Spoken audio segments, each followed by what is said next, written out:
Hello students, good morning to all of you. कैसे हैं आप लोग? सभी लोग अच्छे होंगे आज दिन। तो आज हम अपना अगला टॉपिक स्टार्ट करेंगे। लास्ट टाइम हम लोगों ने बात की हुई थी कि इलेक्ट्रिक फ्लक्स क्या होता है, एरिया वेक्टर की बात की, और आज हम उसी के आगे बात करेंगे कॉन्टिन्यूस चार्ज डिस्ट्रीब्यूशन। आपको एरिया वेक्टर आपको मैंने बताया बहुत डिटेल्स में, और इसी तरीके से आप किसी भी कंपटीशन में आए हुए क्वेश्चंस को, आईटी, नीट, जेई, किसी में भी क्वेश्चन आए हुए हो, सभी क्वेश्चन को आप इजीली डायरेक्शन निकाल कर कैलकुलेट कर सकते हैं। ओके, तो आप सभी का हमारे YouTube channel physics bye revision में स्वागत है। तो आइए हम अपना टॉपिक स्टार्ट करते हैं आगे। तो आज हम बात करने जा रहे हैं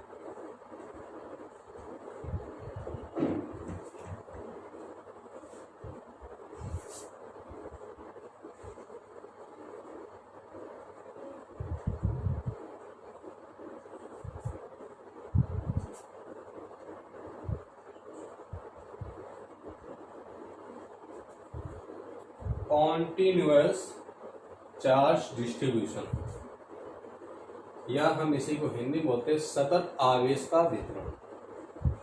सतत आवेश वितरण क्या होता है? कॉन्टिन्यूअस चार्ज डिस्ट्रीब्यूशन, बात से नाम से क्लियर आ रहा है। कॉन्टिन्यूअस मतलब लगातार समान रूप से, चार्ज यानी आवेश, वितरण मतलब बढ़ जाना, यानी आवेश का समान रूप से बढ़ जाना। ये क्या कहलाता है? हमारा चार्ज डिस्ट्रीब्यूशन। कि अगर यहाँ पर हम जैसे कहते हैं कि एक कोई आपने रॉड ले ली, हमने एक रॉड ले लिया यहाँ पर, या कोई एक हमने वर्गाकार सरफेस ले लिया 2D सरफेस, या कोई एक हमने 3D सरफेस ले लिया, ओके, गोलाकार। तो अगर इस पे हम आवेश दें तो आवेश क्या हो, इस पे समान रूप से क्या हो जाए? वितरित हो जाए, समान रूप से आवेश का वितरण हो जाए। तो इस प्रकार की जो घटना होती है इसी को बोलते हैं क्या?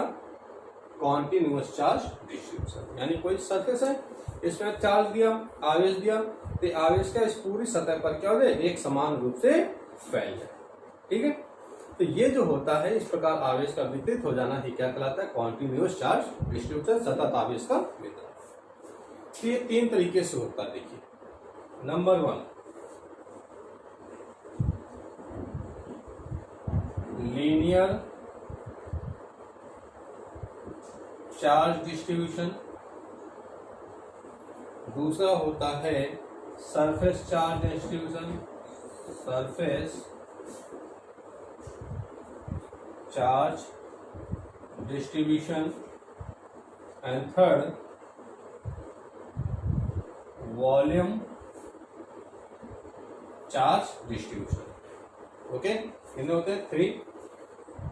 इनका चार्ज का डिस्ट्रीब्यूशन जो है 3 टाइप से कर सकते हैं: linear charge distribution, surface charge distribution और वॉल्यूम चार्ज डिस्ट्रीब्यूशन। लीनियर की बात करेंगे, लीनियर मतलब क्या होता है? रेखीय आवेश वितरण। सरफेस यहाँ पे पृष्ठीय, और तीसरा आयतन। लीनियर की बात करें सबसे पहले, तो लीनियर की बात करें तो यहाँ पे डायग्राम एक बना हुआ हमारे आगे, आप देख सकते हैं कि एक कोई रॉड ले लिया हमने, या कोई थिन वायर ले लिया, एक थिन वायर ले लिया। जैसे हमने कहा ये कोई वायर ले लिया, इसे पतला सा वायर ले लिया, तो पतले लेंस वायर में क्या होगी? केवल लेंथ होगी, लंबाई होगी, चौड़ाई जो होगी भी तो वो बहुत ही स्मॉल होगी, नेग्लेक्ट कर सकते हैं, वेरी स्मॉल होगी, नहीं होगी भाई, बिल्कुल पतला था। जैसे ये देखिएगा, तो इसकी लंबाई के रिस्पेक्ट में इसकी जो चौड़ाई होगी वो क्या होगी? Very small. अगर इससे बिल्कुल पतला वायर ले लेंगे तो वो क्या होगा? लंबाई तो होगी लेकिन उसमें चौड़ाई क्या होगी? वेरी स्मॉल, नेग्लेक्ट कर सकते हैं, कह सकते हैं। तो अगर हम किसी रॉड में कोई आवेश दिया तो ये आवेश जो है उसकी लंबाई के अनुदिश डिस्ट्रीब्यूट हो जाए। The distribution of charge respect to the length, उसकी लेंथ के रिस्पेक्ट में आवेश का डिस्ट्रीब्यूशन हो जाए, यानी देखो मैंने कहा इसकी लंबाई कितनी है, L लंबाई की रॉड है, तो इसमें चार्ज दिया तो चार्ज का डिस्ट्रीब्यूशन क्या होगा, इसके लेंथ के अलोंग हो गया, अलोंग टू द लेंथ के रिस्पेक्ट हो जाए, तो ये कहलाता है हमारा क्या, लीनियर चार्ज डिस्ट्रीब्यूशन। ओके, और linear charge distribution represented by lambda, इसको लैम्डा से रिप्रेजेंट करते हैं। तो मैंने कहा कि लेंथ कितनी है, L है, जो इसमें चार्ज दिया गया, अमाउंट ऑफ चार्ज कितना है, Q। तो लीनियर चार्ज डेंसिटी की वजह हम बात करें तो लीनियर चार्ज डेंसिटी कितना हो जाएगा यहां से, linear charge density lambda equal to Q upon L, lambda equal to Q upon L, where lambda is linear charge density, Q net charge on the wire, L length of the wire। Okay, तो अगर हम यहां पर इसकी definition की बात करें तो क्या बन जाएगा, देखिए कि the net charge per unit length of the wire is called linear charge density, lambda। क्या कह रहा है, the net charge per unit length of the wire is called linear charge density। कि ये वायर था, इसकी लेंथ कितनी थी, L था, तो पर यूनिट लेंथ पर एकांक लंबाई पे कितना, भाई टोटल अगर पर यूनिट लेंथ निकालना क्या है, टोटल जो चार्जेस में लेंथ से डिवाइड कर दो, पर यूनिट पे निकल आएगी वैल्यू। ये लिखा देखिए हमने, the net charge per unit length of the wire, यानी एकांक लंबाई के क्षण पर उपस्थित आवेश क्या कहलाता है, रेखीय पृष्ठ घनत्व, लीनियर चार्ज डेंसिटी करता है। किससे रिप्रेजेंट करते हैं इसको, लैम्डा से। अगर इसकी यूनिट की बात करें तो देखिए charge, unit of charge coulomb, length metre, and इसकी यूनिट क्या होगी, कूलॉम अपॉन मीटर। ये इसी बात को ऐसे समझते हैं। देखिए किसी भी रॉड के लिए मान लीजिए बहुत बड़ी सी लंबी रॉड है, इसकी टोटल लेंथ कितनी है, L है, टोटल लेंथ L है, और इस पे कोई चार्ज दिया गया है, तो इस के कारण किसी पॉइंट पर आपको इंटेंसिटी, विद्युत क्षेत्र की तीव्रता कैलकुलेट करना है। तो determine the intensity of electric field at the point P due to the wire, यानी किसी पॉइंट P पर एक वायर के कारण इंटेंसिटी निकालनी है हमको। तो क्या करेंगे इसके लिए, तो एक बात समझ लीजिए कि अगर इस टोटल चार्ज कितना दे रखा है, हम इसको सडनली कहते हैं कि डायरेक्टली इसको कैलकुलेट कर नहीं कर सकते, डायरेक्टली इस पॉइंट पर इंटेंसिटी कितनी काम कर दी वो हमें नहीं कैलकुलेट कर सकते।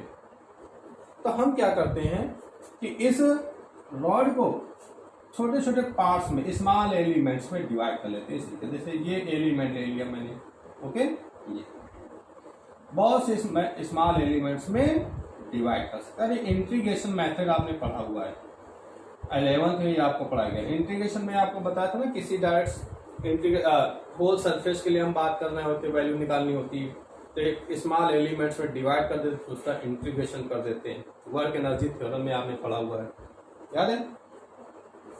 तो यहाँ पर अगर हम बात करें कि किसी एक एलिमेंट के लिए बात करें, ओनली फॉर वन एलिमेंट, मान लीजिए सपोज ये एलिमेंट ले लिया, तो इस एलिमेंट की जो लेंथ होगी वो क्या होगी, टोटल लेंथ कितनी, L है, तो इसको हमने छोटे छोटे पार्ट्स में डिवाइड किया। मान लीजिए पार्ट्स ले लिया, तो इसकी लेंथ क्या होगी, स्मॉल हो जाएगी टोटल की रिस्पेक्ट में। तो ये लेंथ मैंने कहा इसकी कितनी है, DL है, क्या है, DL है। और इस सर इतने की बात कर रहे हैं, तो यहाँ पर जो लेंथ है स्मॉल हो गई, तो इस स्मॉल लेंथ पे अमाउंट ऑफ चार्ज ये क्या होगा, लेस होगा। भाई जितनी ज्यादा रॉड होगी चार्ज का डिस्ट्रीब्यूशन उतना ज्यादा हो जाएगा। अगर हम वहां पे लेंथ कम कर देंगे तो चार्ज भी तो कम हो जाएगा ना, क्योंकि इसको स्प्रेड होने की सरफेस कम मिलेगी। समझ रहे हो। तो यहाँ पे मैंने कहा चार्ज कितना है, dq है। तो अब इसकी लीनियर चार्ज डेंसिटी कितनी हो जाएगी, देखिए, तो dq upon, D Q upon D x. बात समझ में? अब ये कंडीशन कहाँ पे अप्लाई हुई, ये कहाँ पे अप्लाई हुई, बात समझ लीजिए। जब यहां पर हम कहते हैं कि Q and L both are constant हो, मतलब एक लेंथ भी एक लिमिटेड हो, चेंजेस ना हो रही, मतलब जैसे यूनिफॉर्म मैंने कहा एक समान, ऐसे नहीं कि टेढ़ी मेढ़ी हो कोई और, इस तरीके से यूनिफॉर्म, ठीक है। तो उस पर सरफेस चार्ज का डिस्ट्रीब्यूशन भी यूनिफॉर्म हो। तो जब यूनिफॉर्म यानी लेंथ भी क्या हो, एक समान हो, तो उस पर आवेश का वितरण भी क्या एक समान हो, तो वहां पर lambda equal to Q upon L use करते हैं। लेकिन जहां पर वेरिएबल की कंडीशन हो रही, चेंजेस हो रहा थोड़ा सा, जैसे यहाँ पे मैंने इसको देखो स्मॉल एलिमेंट से डिवाइड किया, जैसे ये ले लिया इस पे, ये एक मान लिया थोड़ी सी टेढ़ी मेढ़ी इस तरीके से, इसको स्मॉल एलिमेंट से ब्रेक किया। तो जहां पे वेरिएबल की कंडीशन आ रही, परिवर्ती अवस्था की, वहां पे क्या लेंगे, lambda equal to D Q upon D. ये दोनों बातें ध्यान रखना है, बात समझ आ गई। तो लीनियर चार्ज डिस्ट्रीब्यूशन क्या होता है, net charge per unit length of the wire is पर लीनियर चार्ज डेंसिटी। चलिए तो दूसरी बात करते हैं हम लोग जरा,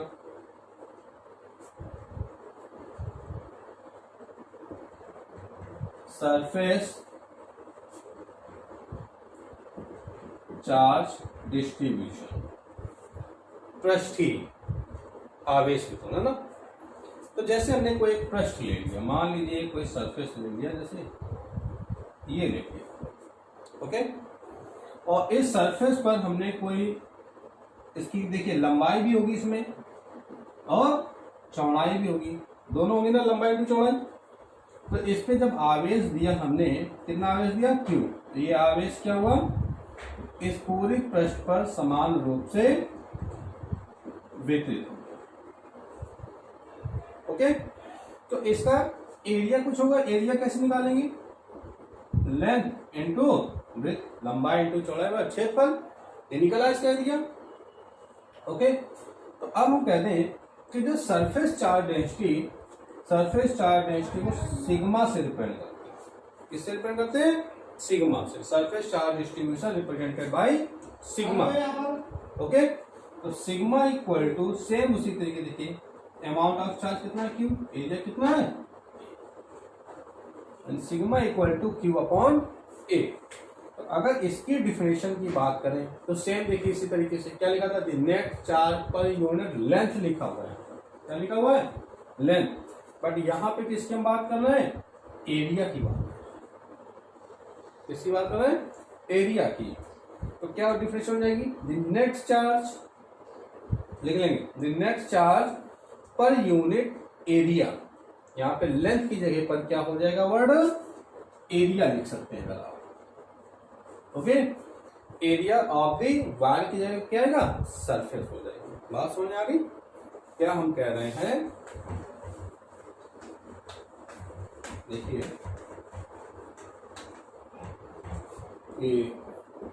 the net charge per unit area of the surface is called surface charge distribution sigma, okay. तो बस यहाँ पे क्या, लेंथ की जगह पे क्या हो गया, एरिया हो गया, देखिए बाकी सेम इट इज, उसको लैम्डा से रिप्रेजेंट करते हैं, इसको सिग्मा से, सिग्मा इक्वल टू क्या, क्यू अपॉन। अब देखिए अगर इसी को कई स्मॉल पार्ट, मान लीजिए ये हमने एक ले लिया, ये एक सरफेस है, भाई इसका टोटल एरिया कितना है, इस पूरे का ए, पूरा एरिया कितना ए। अब हमने क्या किया, एक से छोटा पार्ट ले लिया, ये अरे इसे फुटबॉल आपने देखी, फुटबॉल में क्या होता है कि बहुत अंदर से इस तरीके से डिवाइड पार्ट बने होते हैं ना, छोटे छोटे एलिमेंट्स बने होते हैं, ऐसे पूरी डिजाइन बनी होती है ना। तो अगर हम पूरे सरफेस के एरिया की बात करें ए होगा, लेकिन अगर एक स्मॉल पार्ट्स का एरिया निकालें तो स्मॉल पार्ट्स का एरिया क्या होगा, इस पूरे फुटबॉल की कंपेयर में क्या होगा, स्मॉल होगा। मीन्स वहां पे हमने एक ये एलिमेंट ले लिया, इसका छोटा सा पार्ट, एक सरफेस थी, इसका हमने कई पार्ट्स लिया, एक छोटा सा एलिमेंट, तो इस एलिमेंट का एरिया कितना हो जाएगा, डीए बाई एलिमेंट स्मॉल हो गया, एरिया क्या होगा, कम हो जाएगा। तो अमाउंट ऑफ चार्ज भी कितना हो जाएगा, यहाँ पे स्मॉल हो जाएगा, that is D Q. In this condition the surface charge density is D Q upon D, D Q upon D. ये बात होगी किसके लिए, सरफेस चार्ज डेंसिटी। अगर इसकी यूनिट की बात करें हम, तो यूनिट क्या हो जाएगी, Coulomb per metre square. Charge unit क्या होती है, unit of charge coulomb, unit of area metre square, means coulomb per metre square. Okay, इसमें वही कंडीशन मैंने कहा था कि क्यू और एक कांस्टेंट होगा तो ये आएगी sigma equal to Q upon, अगर वेरिएबल की कंडीशन होगी तो D Q upon D A की कंडीशन लगा देंगे। क्लियर, बड़ी सिंपल सी बात है, इसमें कुछ ऐसा सोचना नहीं है। तो तीसरी बात अगर हम बात कर लें, वॉल्यूम चार्ज डिस्ट्रीब्यूशन। तो वॉल्यूम चार्ज डिस्ट्रीब्यूशन में क्या है देखते हैं। सेम वो भी इसी तरीके से, कुछ अलग दिमाग नहीं लगाना है। एक रटो, buy one get two free, एक के साथ दो फ्री बेटा ना। आप कैसा ऑफर लेना चाहते हो ये आप पर डिपेंड है भाई। तो देखें क्या कर रहा है, वॉल्यूम चार्ज डिस्ट्रीब्यूशन। ओके, अब वॉल्यूम कैसा हो, ओपन सरफेस के लिए बात कर ले या कुछ भी आप ले लो यार, जैसे कि हम कोई क्यूब ले लें, लंबाई इंटू चौड़ाई इंटू ऊंचाई तीनों होगी यहाँ पर, है ना। या हमने कोई एक, चलो क्यूबिकल सरफेस ही ले लेते हैं, ये मान लीजिए ये क्यूब है ना। अब ये क्यूब है तो इसमें क्या होगी, देखिए इसकी लंबाई चौड़ाई ऊंचाई तीनों चीजें होंगी, लेंथ भी होगी, ब्रेथ भी होगी, हाइट भी होगी भाई। तो तीनों चीजें हो गई, तीनों चीजें जहां मिल जाएंगी तो आयतन बन जाएगा B equal to L into B into H. Okay, तो लंबाई चौड़ाई ऊंचाई तीनों ही चीजें यहाँ पर मिल गई हमको। अब वही बात करें पूरे सरफेस की बात करें, पूरे सरफेस का एरिया कितना है, सॉरी वॉल्यूम कितना है, V है। जब हमने इसमें कोई अमाउंट ऑफ चार्ज दिया कितना, Q, तो ये अमाउंट ऑफ चार्ज यहाँ पे देंगे तो धीरे धीरे क्या करेंगे, इस पूरे सरफेस में ये स्प्रेड होना स्टार्ट हो जाएगा, बढ़ जाएगा, और पूरे इस क्यूब में क्या करेगा, डिस्ट्रीब्यूट हो जाएगा। तो टोटल अमाउंट ऑफ चार्ज कितना है, Q, वॉल्यूम कितना है, V। यहाँ पर volume charge density represented by rho, किससे रिप्रेजेंट करते हैं इसको, रो से रिप्रेजेंट करते हैं। ओके, रो से रिप्रेजेंट करते हैं, it is represented by rho. Then rho equal to same Q upon V। जैसे कि हमने बात की, देखिए कि lambda equal to Q upon L, sigma equal to Q upon A, then volume charge distribution rho equal to Q upon V। तो यहां से डिफरेंशियल की बात करें, देखिए क्या Q क्या है, net charge, the net charge per unit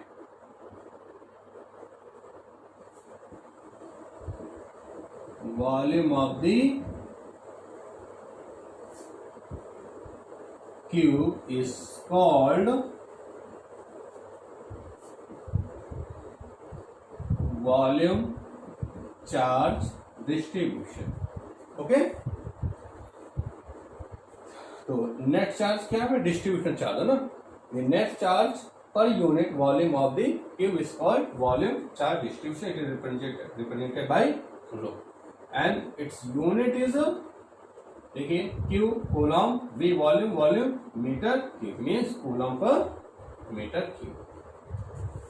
अब फिर से वही बात करें, देखो कि अगर हम बात करें कि इस पूरे का वॉल्यूम कितना है, इसमें कितनी सरफेस है, 1 2 3 4, एक बैक साइड की 5 और एक फ्रंट की 6 है ना, तभी होगी। अगर हम करें किसी पर्टिकुलर एक सरफेस की बात करें, वन सरफेस, तो वन सरफेस का एरिया क्या होगा, सॉरी वॉल्यूम क्या होगा, स्मॉल हो जाएगा। वॉल्यूम स्मॉल होगा या नहीं होगा, हो जाएगा ना। भाई सुनो इस बात को सुनो, मान लीजिए हमने कहा कि कोई इस तरीके से कोई क्यूब है, इसके पीछे भी कोई क्यूब जुड़ा हुआ है, मान लीजिए यहाँ पर है ना, ऐसे कोई क्यूब जुड़ा हुआ है। तो अगर हम कह दें इसमें मान लीजिए 1 2 3 4 क्यूब यहाँ पे हमने कलेक्ट करके रख दिए, जब बड़ा सा भाई, अरे वही बात यार कि इसको हमने फिर से छोटे छोटे स्मॉल एलिमेंट्स में ब्रेक कर दिया। स्मॉल एलिमेंट्स में ब्रेक कर दें तो एक एलिमेंट्स का वॉल्यूम कितना हो जाएगा भाई, टोटल वॉल्यूम कितना है V, टोटल वॉल्यूम वैसे ही है पाल में, इसका टोटल वॉल्यूम कितना है V है, इसका छोटा पार्ट ले लें तो वॉल्यूम क्या होगा, small volume small, that is dV। जब स्मॉल वॉल्यूम होगा तो अमाउंट ऑफ चार्ज कितना हो जाएगा भाई, ये पूरा बोर्ड है, ऐसे बात को समझ, पूरा बोर्ड है, पूरे का वॉल्यूम कितना है यहाँ पर V। अब हमने कहा इसका एक छोटा सा पार्ट ये ले लिया हमने यहाँ वाला, तो वॉल्यूम क्या होगा, स्मॉल हो जाएगा, वॉल्यूम स्मॉल हो गया, कितना हो गया dV। टोटल चार्ज कितना है इस पे Q, जब वॉल्यूम स्मॉल ले लिया तो अमाउंट ऑफ चार्ज भी क्या हो जाएगा, रिड्यूस हो जाएगा, dq हो जाएगा। तो अब कितना हो जाएगा, देखिए रो इक्वल टू फिर से वही बात dq upon dv, dq upon dv, तो अभी भी वही कंडीशन है। तो बस ये क्या आ गया, वेरिएबल कंडीशन के लिए, ये कांस्टेंट कंडीशंस के लिए आ गया। तो इस तरीके से जो अमाउंट ऑफ चार्ज का डिस्ट्रीब्यूशन होता है वो कितना होता है, 3 टाइप्स होता है। बात समझ आ गई। तो चार्ज डिस्ट्रीब्यूशन कितने टाइप्स हैं, 3 टाइप्स के, कौन कौन सा, linear charge distribution, surface charge distribution, volume charge distribution. अब हम क्या करते हैं जरा कि इसके कारण इंटेंसिटी कैलकुलेट करके देखते हैं कितनी होगी। क्या कैलकुलेट करेंगे, intensity of electric field. Clear. तो बात करते हैं फर्स्ट क्या,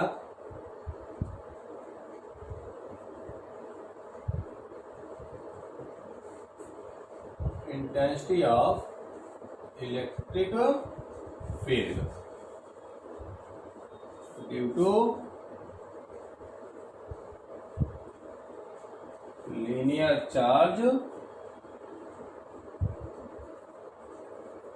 डिस्ट्रीब्यूशन, है ना। इंटेंसिटी ऑफ इलेक्ट्रिक फील्ड विद्युत क्षेत्र की तीव्रता किसके कारण, रेखीय आवेश वितरण के कारण निकालना। कितनी इंटेंसिटी हो जाएगी, देखिए तो बात समझना है। मैंने कहा एक ये कोई वायर है, कोई वायर है, इसकी टोटल लेंथ कितनी है, L है, टोटल लेंथ L है, और यहां पर there is a point P in which we have to calculate intensity of electric field। यानी एक ये वायर है, इस पर यहाँ पर इसके का इस पॉइंट P पर हमें क्या करना है, इंटेंसिटी कैलकुलेट करनी। तो इस पे अमाउंट ऑफ चार्ज दे दिया, तो ये चार्ज कितना हो गया, यहाँ पे इस प्रकार से डिस्ट्रीब्यूट होगा। भाई आप क्या जानते हैं, जब प्लस चार्ज होता है तो इंटेंसिटी की डायरेक्शन क्या होती है, आउटवर्ड होती है, बाहर क्यों होती है, ये प्लस है तो डायरेक्शन कहाँ होगी इसकी, इलेक्ट्रिक फील्ड की बाहर क्यों होगी, इधर क्यों भाई, प्लस चार्ज में क्या था, इलेक्ट्रिक फील्ड की डायरेक्शन मैंने क्या कहा था, बाहर क्यों होती है बेटा, माइनस चार्ज में क्या था, अंदर क्यों होती, याद है ना अच्छे से। तो यहाँ पर क्या करना है, ये प्लस चार्ज दिया हुआ है, अच्छा प्लस चार्ज दे रखा हुआ है, तो इसके कारण पॉइंट P पर हमें निकालने इंटेंसिटी। तो हमने क्या किया, मैंने कहा था आपको कि डायरेक्टली कैलकुलेट नहीं कर सकते, इसलिए क्या किया, इसको हमने बहुत से स्मॉल एलिमेंट्स में डिवाइड किया। इस वायर को हमने क्या किया, एक स्मॉल एलिमेंट्स में ब्रेक कर दिया, ये देखिए ये, ओके, एलिमेंट्स में ब्रेक कर, ये है, इसको बहुत छोटे छोटे पार्ट्स में डिवाइड कर। तो ये स्मॉल एलिमेंट की जो लेंथ है कितनी है, dl है, और यहाँ पे अमाउंट ऑफ चार्ज कितना हो जाएगा, dq। भाई लेंथ क्या हो गई, स्मॉल हो गई, तो अमाउंट ऑफ चार्ज dq वो भी कम हो जाएगा, okay, that is the length of this small element dl and the charge is dq, okay, clear बात। तो कह रहा है कि अगर एक भाई बहुत से हमने स्मॉल एलिमेंट्स इसको डिवाइड किया, टोटल लेंथ कितनी है l, तो किसी एक के कारण अगर निकाल लें तो उतना ही दूसरे कारण होगा, उतना ही तीसरे कारण, उतना ही सभी कारण होगा। हम डायरेक्ट नहीं निकाल सकते, हो सकता है अलग अलग भी हो, फिर क्या गारंटी है, नहीं। तो हमने क्या किया, इसको एलिमेंट्स में डिवाइड कर लिया। तो अगर एक एलिमेंट्स के लिए इसकी इंटेंसिटी पता चल जाएगी तो हम सभी के लिए इजिली कैलकुलेट कर सकते हैं। बात हो जाएगी। तो पीछे आपने पढ़ा हुआ था, अगर याद हो, कि intensity of electric field D two of point charge, किसी बिंदु आवेश के कारण विद्युत क्षेत्र की तीव्रता, जिसका फॉर्मूला क्या था, equal to 1/4πε0 Q upon R square. देखो इसी को मैंने के भी लिखा था, कुछ लोग कह रहे सर वहां पे के लिखा था, यहाँ पे ये लिखा हुआ है, नहीं, के की वैल्यू मैंने कहा था 1/4πε0 भी होती है। ओके, तो देखिए भाई बात समझो, कह रहे इस पॉइंट पी पर इंटेंसिटी कितनी होगी, तो हम किसी एक स्मॉल एलिमेंट के लिए निकाल लेंगे। मान लीजिए for the first small element है ना, इसको मान लीजिए मैं क्या मान लिया, E1 देखिए, तो कितना हो जाएगा 1/4πε0 अमाउंट ऑफ चार्ज dq है ना, और ये डिस्टेंस कितनी है, r है, अपॉन क्या आएगा, r स्क्वायर। राइट कर सकते हैं, क्लियर। इसी तरीके से अगर देखो, इसी को हम और क्या राइट कर सकते हैं, 1/4πε0 dq। देखिए dq की अगर हम बात करें यहाँ पर, इसको हम क्या राइट कर सकते हैं, आप क्या जानते हो, कैसा वायर है, लीनियर है, लीनियर चार्ज डिस्ट्रीब्यूशन होना। देखिए लीनियर चार्ज डिस्ट्रीब्यूशन क्या होता है, लैम्डा, लैम्डा इक्वल टू मैंने क्या कहा था, dq अपॉन dl होता है। अगर आप dq की वैल्यू कैलकुलेट करेंगे तो कितना आ जाएगा, लैम्डा dl। राइट कर सकते हैं। तो dq की प्लेस में हम क्या राइट कर सकते हैं, lambda dl upon r square. Right कर सकते हैं यहाँ पर। ओके, ये फर्स्ट इसके स्मॉल एलिमेंट, एक स्मॉल एलिमेंट्स के लिए निकाला, बात समझना हमारी। इसी तरीके हम दूसरे स्मॉल एलिमेंट्स के लिए निकाल सकते हैं, तीसरे के लिए निकाल सकते हैं। तो सभी के लिए तो वैल्यू कितनी आएगी, क्योंकि अमाउंट ऑफ चार्ज क्या है, सेम है, स्मॉल एलिमेंट की लेंथ क्या है, सेम है। तो हम ये कह दें कि टोटल ये जो दे रखी है, ये एल लेंथ की जो दे रखा हुआ है वायर है, टोटल इलेक्ट्रिक फील्ड कितनी हो जाएगी, बात समझना। मैंने कहा दूसरे के लिए भाई कितना निकाला, कितनी आ जाएगी, 1/4πε0 lambda dl upon r square. Third के लिए lambda dl upon r square, calculate करते चले जाएंगे। भाई सभी के लिए देखो सेम आ रही है, तो हम ये कहते हैं आपसे कि टोटल इलेक्ट्रिक फील्ड कितनी हो जाएगी, टोटल इलेक्ट्रिक फील्ड इस पूरे वायर के लिए देखो, तो टोटल इलेक्ट्रिक फील्ड की बात करें हम, तो आप पीछे आपने पढ़ा था इंटीग्रेशन मेथड। इंटीग्रेशन मेथड में क्या करते हैं, जब पूरे होल सरफेस के लिए या होल पेज के लिए बात करते हैं तो उसका क्या करते हैं, समाकलन कर देते हैं। क्या करते हैं, समाकलन कर देते हैं। तो आप क्या करो, इसको इंटीग्रेशन कर दो तो क्या आएगा, या आप ऐसा करो, इसको लिख दो डी ई, ऐसे भी लिख सकते हो आप, इंटीग्रेशन डी। ओके, तो e इक्वल टू डी की वैल्यू कितनी, देखिए सभी की इक्वल है, 1/4πε0, जैसे 1/4πε0 lambda dl upon r square. अब बात करें, देखिए किसके लिए बात करें, टोटल एल लेंथ के लिए, तो इसकी लिमिट हमने क्या लगा दी यहाँ पे, एल, 0 से नहीं लगाया, पूरे के लिए बात करना है। यहाँ पे केवल रिप्रेजेंट कर रहा है कि होल सरफेस का इलेक्ट्रिक फील्ड कैलकुलेट कर रहा है।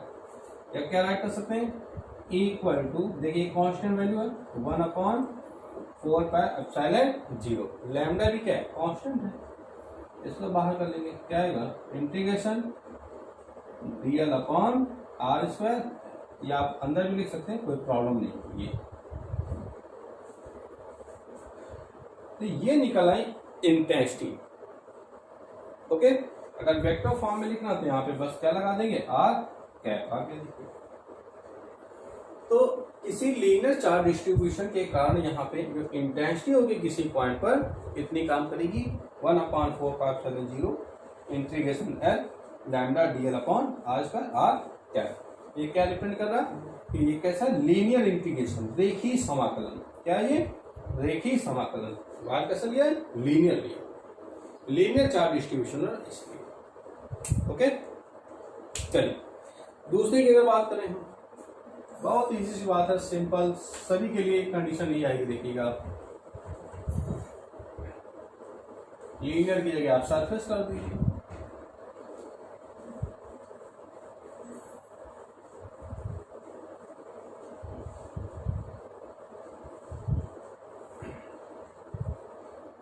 इसकी बात करें सरफेस चार्ज डिस्ट्रीब्यूशन। ओके, तो जैसे देखिए ये कोई पृष्ठ है, सरफेस है। ओके, ये देखिए इस होल सरफेस का एरिया कितना होगा ए, और इस पे कोई चार्ज हमने दिया कितना क्यू, तो चार्ज क्या करेगा इस पूरे में डिस्ट्रीब्यूट हो जाएगा। ओके, यहां एक पॉइंट पी है, यहां एक पॉइंट पी है, इस पॉइंट पी पर हमें इंटेंसिटी कैलकुलेट करनी, कितनी होगी देखिए। तो भाई एक सरफेस है, इसकी लंबाई चौड़ाई एक क्षेत्रफल है यहाँ पे। ओके, तो इसका हमने क्या किया, एक स्मॉल एलिमेंट ले लिया, फिर से वही बात रिपीट की, देखिए पिछली वाली, ये टोटल नहीं है, there is a one small element, the area of this small element is dA। क्यों भाई, इसका स्मॉल एलिमेंट का एरिया कितना है, एक छोटा सा भाग ले लिया हमने, पूरा बोर्ड ना लेकर एक छोटा सा भाग लिया, इत्तू से ले लिया है ना, कितना सा इत्तू से ये ले लिया, तो इसका एलिमेंट बेटा कितना एरिया कितना हो जाएगा, स्मॉल हो जाएगा, डी हो जाएगा। एलिमेंट का एरिया कम हुआ भाई साहब, अमाउंट ऑफ चार्ज भी क्या होगा, कम होगा, बिल्कुल कम होगा। तो कितना आ गया डी क्यू। टोटल चार्ज कितना था क्यू पूरे सरफेस का, स्मॉल एलिमेंट पे कितना हो गया डी क्यू हो गया। तो सरफेस चार्ज डेंसिटी कितनी हो जाएगी, क्या बताया था मैंने, sigma equal to D Q upon D A, then D Q equal to कितना आ जाएगा, सिग्मा डी ए हो गया। चलिए अब जरा देखें, तो हमने कहा इस स्मॉल एलिमेंट से इस पॉइंट पी पर इंटेंसिटी कैलकुलेट करना। भाई ये सरफेस है, देखो है ना, इसके बाहर किसी पॉइंट पर यहाँ पे निकालनी, मैंने कहा इंटेंसिटी है ना, ये सरफेस है, इसके यहाँ पे निकालनी इंटेंसिटी है ना, इस सरफेस के कारण। तो टोटल तो एरिया कितना था, एक स्मॉल एलिमेंट ले लिया, उसका एरिया कितना हो गया, डी ए हो गया। देखिए तो कितना आ जाएगा यहाँ पे, तो इंटेंसिटी इक्वल टू सेम वही formula 1/4πε0 Q one R square होता है। देखिए इस charge on small element is D Q, then D Q आ जाएगा, ये भी कितना आ जाएगा डी। भाई इंटेंसिटी किस पर डिपेंड करती है, चार्ज पर। चार्ज कम होगा इंटेंसिटी भी कम हो जाएगी, मैंने कहा था पीछे, याद होगा अगर आपको, कितना हो जाएगा क्वेश्चन की नहीं याद हो जाएगा।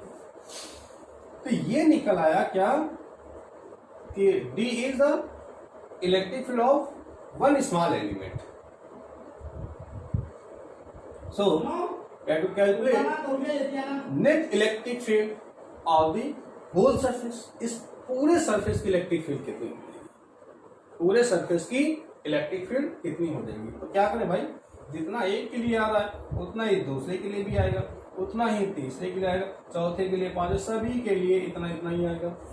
क्या करें, क्या करें, समाकलन, इंटीग्रेशन, क्या निकालें, इंटीग्रेशन निकालते हैं ना। तो net intensity of electric field, net intensity विद्युत क्षेत्र की तीव्रता क्या आएगा, इंटीग्रेशन कर देंगे ई, इंटीग्रेशन डी, पूरे सरफेस का है क्या लिखेंगे ए, होल सरफेस के एरिया के लिए बात करो ना। देखिए क्या आएगा 1/4πε0 डी, कितना दिया हुआ है D Q upon R square, या देखिए 1/4πε0 D Q, D Q equal to कितना है sigma D A, sigma D A upon R square, या इसको हम क्या राइट कर सकते हैं, सिग्मा अपॉन 4πε0 कॉमन कर लिया कांस्टेंट वैल्यू, ये आ गया A D A upon R square, ये निकला है इलेक्ट्रिक फील्ड इंटेंसिटी। अगर वेक्टर फॉर्म में राइट करें तो sigma upon 4πε0 A D upon R square R cap में। आर कैप क्या डिपेंड करा, यूनिट वेक्टर। मैंने कहा था ना एरिया वेक्टर की डायरेक्शन क्या थी, परपेंडिकुलर बाहर की हो। ये निकला है क्या, intensity of electric field due to surface charge distribution. Surface charge distribution के कारण कितनी इंटेंसिटी कैलकुलेट कर लिया। आगे बात समझ में आयोग, अच्छे से बात समझ आ गई। किसी एक एलिमेंट को निकालो और सरफेस के लिए इसका इंटीग्रेशन कर देते हैं। क्लियर, चलिए आगे देखते हैं। तीसरी बात वॉल्यूम चार्ज डिस्ट्रीब्यूशन के लिए। तो वॉल्यूम में भैया कुछ नहीं है, सेम इसी तरीके से देखिए क्या करना है। हमने मान लीजिए कोई एक गोला का सरफेस ले लिया इस तरीके से, है ना। टोटल वॉल्यूम कितना है इसका V, अमाउंट ऑफ चार्ज कितना है इसका Q दिया हुआ, Q चार्ज दिया हुआ है ना। वही बात पॉइंट P यहाँ पर निकालना। तो क्या किया, इसको भी वेरी स्मॉल पार्ट्स में डिवाइड, मैंने कहा था ना फुटबॉल ले लो आप, इसको एक स्मॉल एलिमेंट्स में divide. The charge on this small element is dq and volume of this element dv। इसका आयतन कितना है dv, चार्ज कितना है dq। भाई छोटे से पार्ट के लिए बात कर रहे हैं तो वॉल्यूम भी क्या हो जाएगा, कम हो जाएगा। जैसे एक बोर्ड है, इस पूरे बोर्ड का वॉल्यूम ज्यादा होगा, अगर इसका लेंगे तो वॉल्यूम क्या हो जाएगा, कम हो जाएगा। वॉल्यूम कम होगा तो चार्ज भी कम हो जाएगा। यहाँ पे अब इसे आर डिस्टेंस पर बात करें, क्या है पॉइंट P है। इस पॉइंट P पर फिर से हमें इंटेंसिटी कैलकुलेट करना। वही देखो सामने लिखा हुआ है, बात समझ लें। तो सबसे पहले बात करें किसके लिए काम है, यहाँ पे वॉल्यूम के लिए, है ना। तो वॉल्यूम चार्ज डेंसिटी क्या होती है, रो। रो इक्वल टू मैंने क्या था dq अपॉन dv। तो charge on this small element dq equal to rho d। Okay, same देखिए वही बात। तो इंटेंसिटी कितनी हो जाएगी, वही formula 1/4π0 dq upon r square. Okay, एक स्मॉल एलिमेंट, तो बहुत सारे स्मॉल एलिमेंट्स ऐसे डिवाइड किया मैंने, तभी तो टोटल सरफेस बनेगी। तो टोटल इलेक्ट्रिक फील्ड कितनी होगी, इक्वल टू इसका इंटीग्रेशन कर दिया। भाई सभी के कारण intensity due to each element is same at the point P। सभी के कारण पॉइंट P पर इंटेंसिटी क्या सेम है। तो फिर सही बात आ गई, इसका इंटीग्रेशन कर दिया। ऐसा करना वॉल्यूम के लिए यहाँ पे क्या राइट कर देंगे, V देखिए राइट कर देंगे, सेम फॉर्मूला वहां पर। अब क्या था dq, dq की वैल्यू यहाँ पे क्या लिखे, रो dv। यहाँ क्या राइट कर देंगे आप, रो dv आ जाएगा। यहाँ क्या आएगा रो, यहाँ क्या आएगा dv रो। ओके, तो देखो यहाँ पर जैसा हमने बात की पहले लीनियर चार्ज डिस्ट्रीब्यूशन, उसी तरीके से यहाँ पे वॉल्यूम चार्ज डिस्ट्रीब्यूशन है और सरफेस चार्ज डिस्ट्रीब्यूशन है। तीनों एक तरीके से एक ही जैसे, इसलिए मैंने कहा था बाय 1 गेट 2 फ्री, है ना। एक के साथ 2 फिर यहाँ पर सभी का रिजल्ट सेम आ रहा है। ओके, साफ कर दूं, क्लियर। देखिए आगे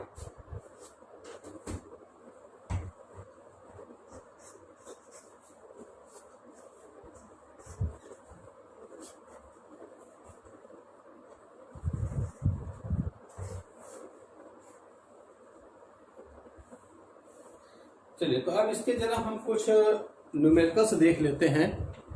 कितने हो गए न्यूमेरिकल्स की बात कर लेते हैं जरा, ठीक है। तो अभी लास्ट टाइम हमने बात की थी, कुछ न्यूमेरिकल्स आपको मैंने बताया हुआ था रिलेटेड टू द फ्लक्स। जरा एक क्वेश्चन ऑफ फ्लक्स से रिलेटेड कर लेते हैं, ओके, फिर हम आगे बात करते हैं। एक क्वेश्चन रिलेटेड टू फ्लक्स से रिलेटेड करना जरा देखिए।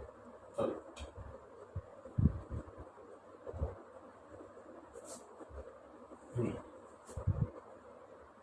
ये एक सिलेंडर है, okay, there is a cylinder.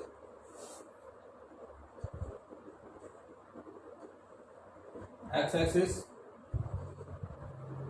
Y and Z axis, okay. किससे रिलेटेड बात करें, फ्लक्स से रिलेटेड हम बात करने जा रहे हैं यहाँ पे, क्लियर बात।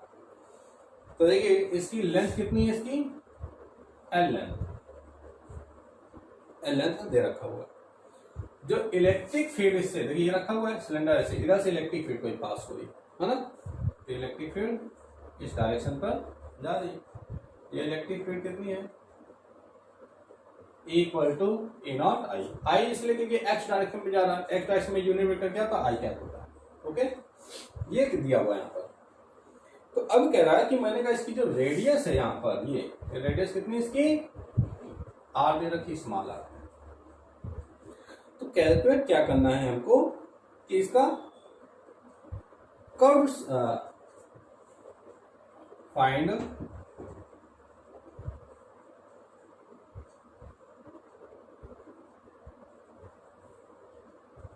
Phi curved surface. मतलब ये कि जो वक्राकार पृष्ठ है उसका फ्लक्स निकालना है। फाई क्या था, फ्लक्स। ये देखो वक्राकार सरफेस कौन सी, ये वाली सरफेस, ये है ना, ऐसे ये बात सुने, वक्राकार सरफेस पे फ्लक्स कितना पास हो गया देखते हैं। तो बड़ी सिंपल सी बात है, मैंने आपसे कहा था जब E इक्वल हो, चार्ज इक्वल हो, तो अंदर की ओर टोटल इलेक्ट्रिक फील्ड या फ्लक्स जीरो होगा, बोला था। यहां पे देखें जरा, राइट, पहले बात समझिए, यहां समझते हैं। ये सरफेस है, ये देखिए इसकी सरफेस होगी ये।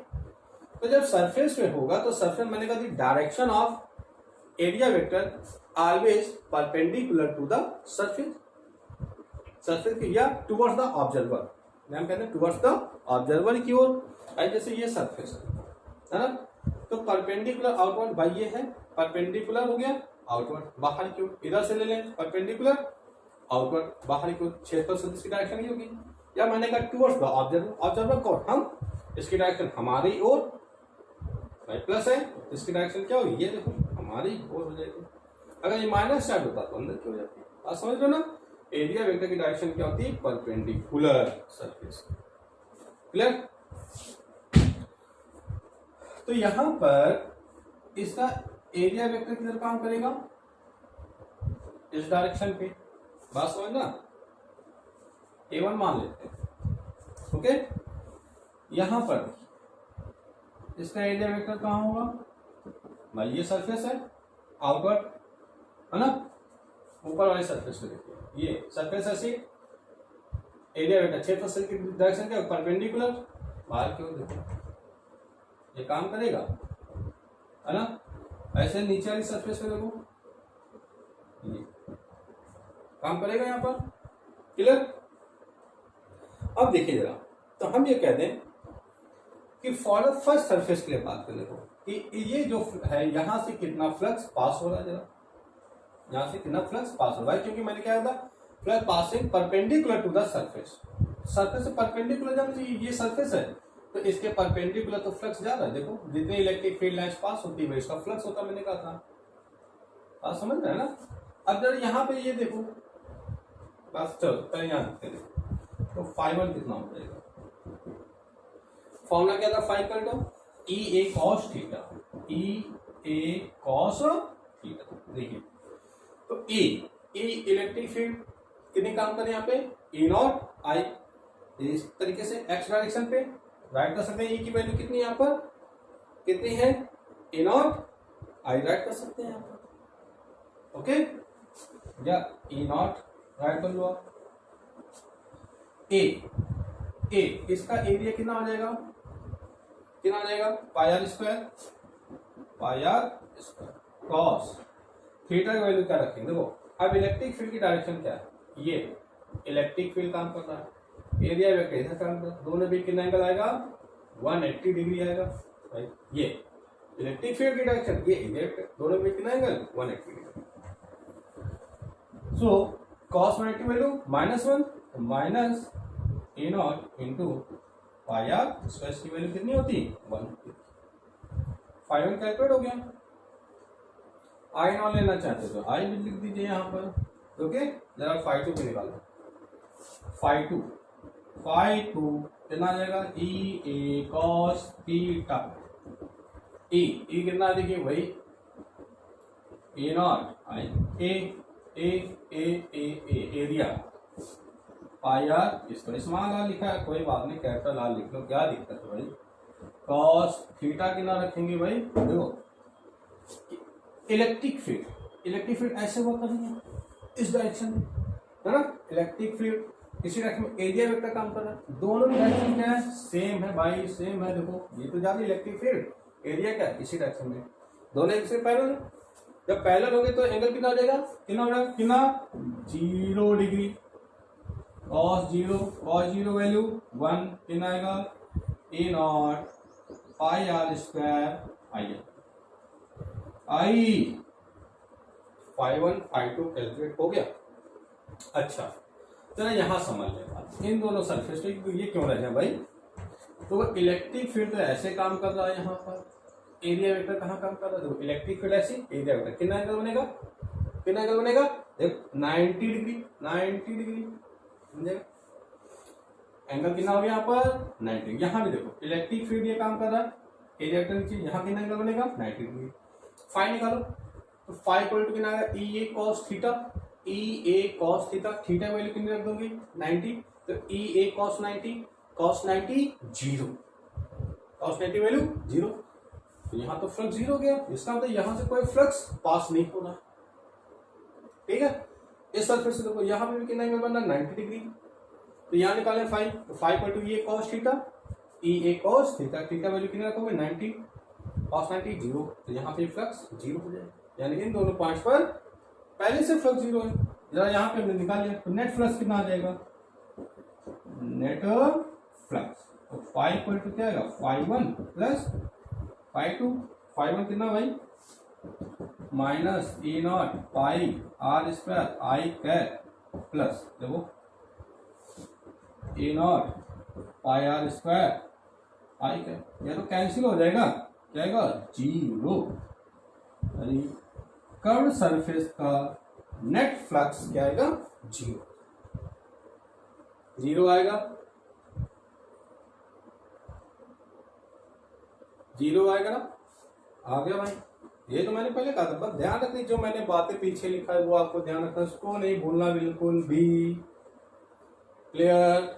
चलिए साफ करते हैं, फिर अगला सवाल देखते हैं हम, डिस्ट्रीब्यूशन से रिलेटेड। देखो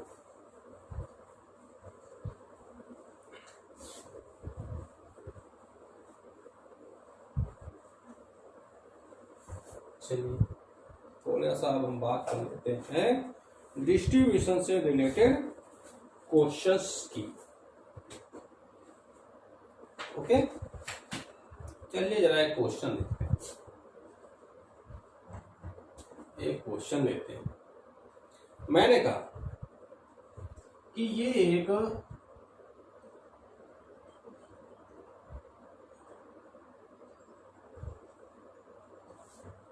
जो है सेमी सर्कुलर वायर है, कैसा है, semi circular wire. There is a semicircular wire. The center of this wire is O and radius R. Semi मतलब अर्धवृत्ति है ना, एक पूरा अर्धवृत्त बना, एक तार था इससे हमारा लंबा से उसको हमने एक अर्धवृत्त बना, पूरा ऐसे नहीं चिंगन मिंगन है ना, क्या ना अर्धवृत्त बना, ओके अर्धवृत्त। तो भैया देखो, तो ये बना हुआ है, इस पे क्या किया आपने, कोई अमाउंट ऑफ चार्ज दे दिया, कितना क्यू, तो जब चार्ज देंगे तो चार्ज क्या होगा, इस तरीके से इस पे डिस्ट्रीब्यूट हो जाएगा। तो क्या निकालना हमें, find net electric field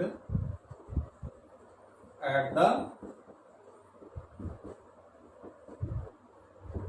centre का, सेंटर पर नेट इलेक्ट्रिक फील्ड कितनी हो जाएगी, सेंटर पर नेट इलेक्ट्रिक फील्ड कितनी हो जाएगी भाई, ये हमें कैलकुलेट करना है। जरा सोल्यूशन देखते हैं इसका, क्या कह रहा, बना लो इसको, बना लीजिए ये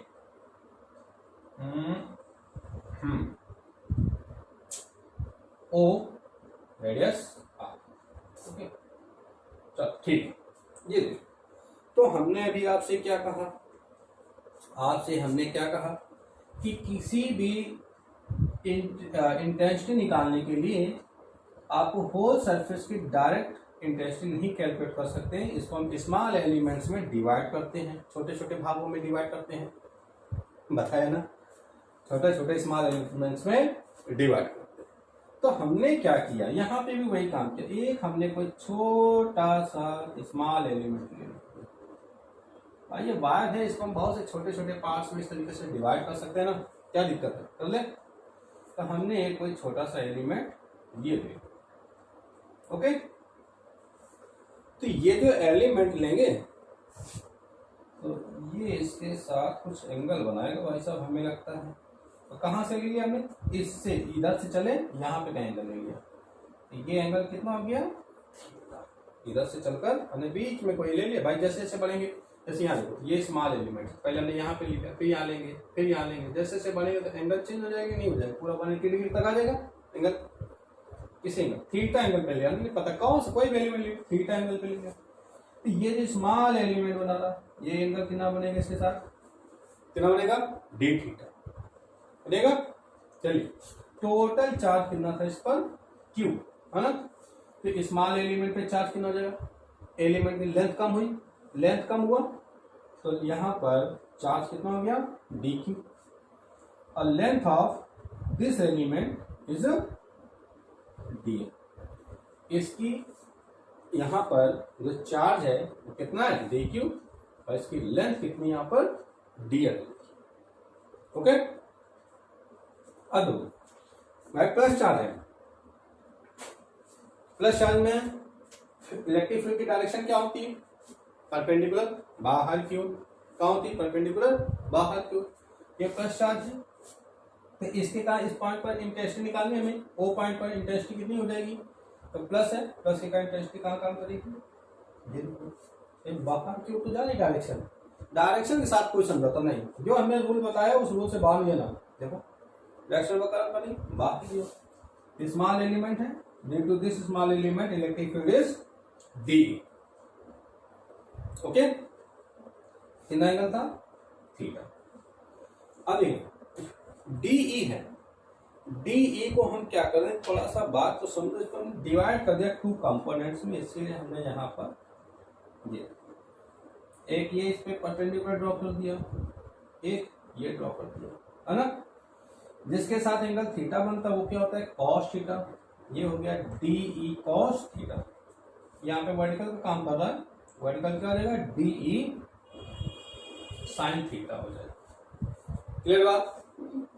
टू कंपोनेंट्स में इसको डिवाइड कर दिया हमने। अच्छा अब एक बात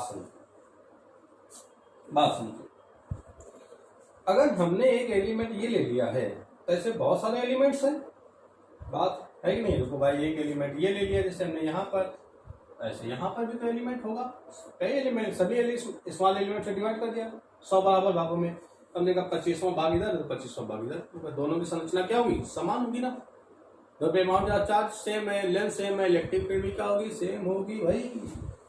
तो मान लीजिए इसकी एक सिमेट्री, एक सममिति है ना, यहाँ पर कहीं दिखेगी आपको एक सिमेट्री, बात समझना, एक सिमेट्री संरचना यहाँ पे दिखेगी इसकी, ये सेम दिखेगी यहाँ पर, एंगल कितना बनेगा, डी थीटा। कैसा चार्ज है, प्लस, तो प्लस चार्ज का इंटेंसिटी कहाँ होगी, इधर क्यों होगी, ये देखो बात सुनना, हम क्या करने जा रहे हैं यहाँ पर, ये कितना काम कर रहा है, डी, है ना, कितना एंगल था ये, थीटा, ये भी थीटा, इसको भी टू कंपोनेंट्स में अगर डिवाइड करते हैं, देखिए तो ये थीटा है, ये क्या आएगा, D E cos theta, D E sine theta. बात समझना, हम कह रहे हैं ये तो डी कॉस थीटा है, ये यहां से कैंसिल हो जाएगा, डी कॉस थीटा कैंसिल हो जाएगा, इसलिए आपको मैं समझा रहा हूं यहाँ पे इतना, बात समझ आ गई। अब देखो जरा, डी कॉस थीटा इधर काम कर रहा है, इस पर डी कॉस थीटा इधर काम कर रहा है, direction of D cos theta opposite, इधर इधर, इंटेंसिटी क्या है, सेम है, डायरेक्शन दोनों की क्या है, सेम है, रिजल्टेंट क्या देंगे इन दोनों का, 0, डी कॉस थीटा तो कैंसिल हो जाएगा, but D E sine theta, देखो दोनों की डायरेक्शन क्या है, इसकी भी नीचे की ओर, इसकी भी नीचे की ओर, डाउनवर्ड डायरेक्शन में, देख रहे ना, दोनों की डायरेक्शन क्या है, सेम है यहाँ पर, ये देखो इस पॉइंट पर D sine theta, D E sine theta, दोनों की डायरेक्शन क्या है, सेम है। तो हम ये कहते हैं कि D cos theta will be cancelled, है ना, D E cos theta will be cancelled, but d sin theta, क्या d sin theta कैंसिल होगा, नहीं होगा, d sin theta will be added,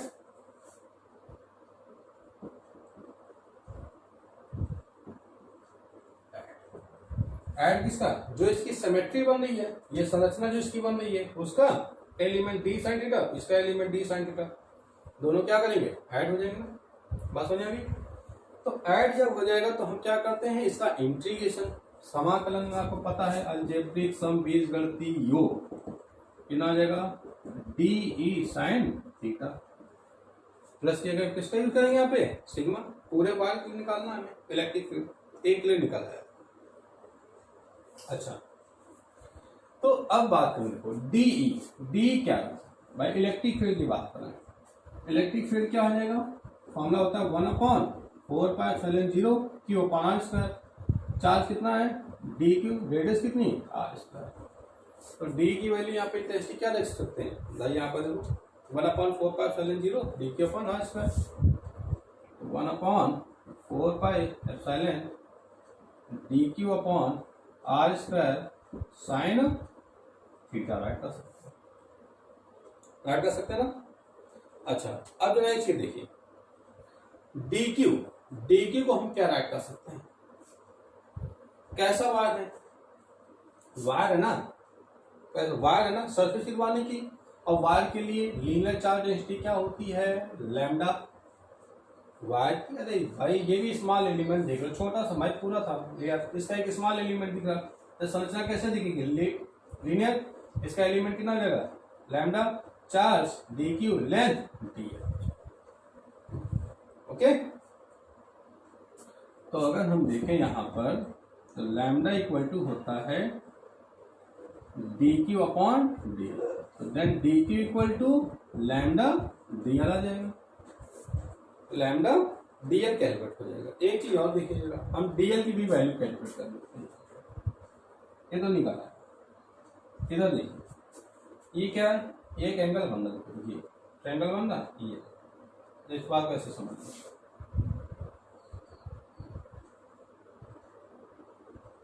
ये स्मॉल एलिमेंट, लेंथ कितनी दी, डीएल, ये angle कितना बना, डी थीटा, रेडियस कितनी दी, आर, रेडियस तो सभी पॉइंट पर सेम होगी ना। तो अगर यहाँ पे देखो हमें क्या निकालना है, आर, परपेंडिकुलर निकालना है, ये पॉइंट ओ हो गया, ये दे देता हूँ, ये ए, ये बी, परपेंडिकुलर, पाइथागोरस थ्योरम लगा दीजिए, क्या होता है, कान स्क्वायर बराबर लंब स्क्वायर प्लस आधार स्क्वायर होता है ना, सर या ऐसे सुनो, कोण वो लगा दीजिए, एंगल, कोण बराबर क्या होता है, 4 त्रिज्या, कोण कितना बन रहा है, डी थीटा, कोण के सामने भुजा क्या होती है, चाप, त्रिज्या कितनी, आर, तो डीएल बराबर कितना आ जाएगा, आर डी थीटा, कोण बराबर 4 त्रिज्या होता है, ये हो गई भाई चाप की ना, डीएल लंबाई, त्रिज्या कितनी थी, आर इसकी, है ना, तो D L equal to R D theta, ये वैल्यू यहाँ रखेंगे, तो 1/4π कांस्टेंट कॉमन कर लिया, डी क्यू कितना है, lambda DL upon R square sine theta, DL की वैल्यू क्या गई, R D theta, lambda into R D theta sine theta upon R square, R to R cancel, 1/4πε0, देखिए क्या आएगा, लैम्डा को बाहर कर लिए, कांस्टेंट वैल्यू है, क्या आएगा, sine theta into D theta upon R, okay, अब देखो यहाँ तक तो बात क्लियर होगी, या आप आर को भी बाहर कर लीजिए, यहाँ पे 1/r आ जाएगी, काम खत्म हो जाएगा, हमने स्मॉल एलिमेंट। अब हम बात करें, देखिए क्या ऐसे था इस पूरे वायर की कार, ये ऐसे था इस पूरे वायर की कार कितनी इंटेंसिटी हो जाएगी, टोटल इंटेंसिटी निकाल लें भाई, यहाँ पे निकालिए, एक एलिमेंट निकाल लिया, तो यहाँ पे ऐसे घुमाते चले जाइए टोटल, तो जब ऐसे रखा होगा तो एंगल तो जीरो हो जाएगा, एंगल कितना हो जाएगा, जीरो होगा, और जीरो से हम कितना घुमा लें इसको, पूरा 180 डिग्री पर देखिए घुमा लें, कितना एंगल बना लेगा 180 डिग्री घूमकर, तो टोटल नेट इलेक्ट्रिक फील्ड के लिए क्या हो जाएगा, इसका इंटीग्रेशन कर देंगे, इंटीग्रेशन तो कर दिया, लिमिट क्या लेंगे 0 to पाई, 0 से क्या आ जाएगी पाई, तो lambda upon 4 pi epsilon 0 into 1 upon integration कर दीजिए sine theta, sine theta integration क्या था माइनस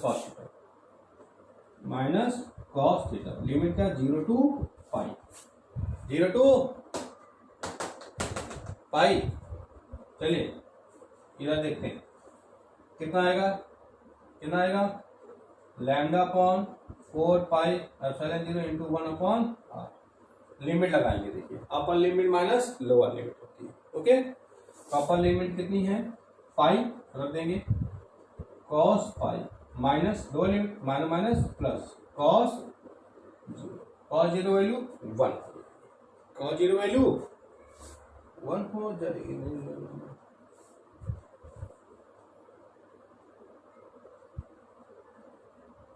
हाँ ठीक है, cos 0 1 हो जाएगा, cos 180 वैल्यू -1 माइनस प्लस, ये भी प्लस का हो जाएगा 1, ये भी प्लस का 1, तो +1 + 1 कितना आ जाएगा 2, कितना आ जाएगा 2 lambda upon 4 pi epsilon 0 into R आ गया नेट इलेक्ट्रिक फील्ड आ गया, देख सकते हैं आप, तो टोटल हमने निकाल दिया यहाँ पर नेट इलेक्ट्रिक फील्ड इतनी वर्क करेगी, ओके क्लियर। तो बड़ा ही अच्छा क्वेश्चन था, हमने इसके बारे में बात की नेट इलेक्ट्रिक फील्ड कितनी हो जाएगी, तो आगे इसके और भी क्वेश्चंस हैं, तो वो हम लोग बात करेंगे नेक्स्ट लेक्चर में, इसके और भी क्वेश्चंस डिस्कस करेंगे, ठीक है।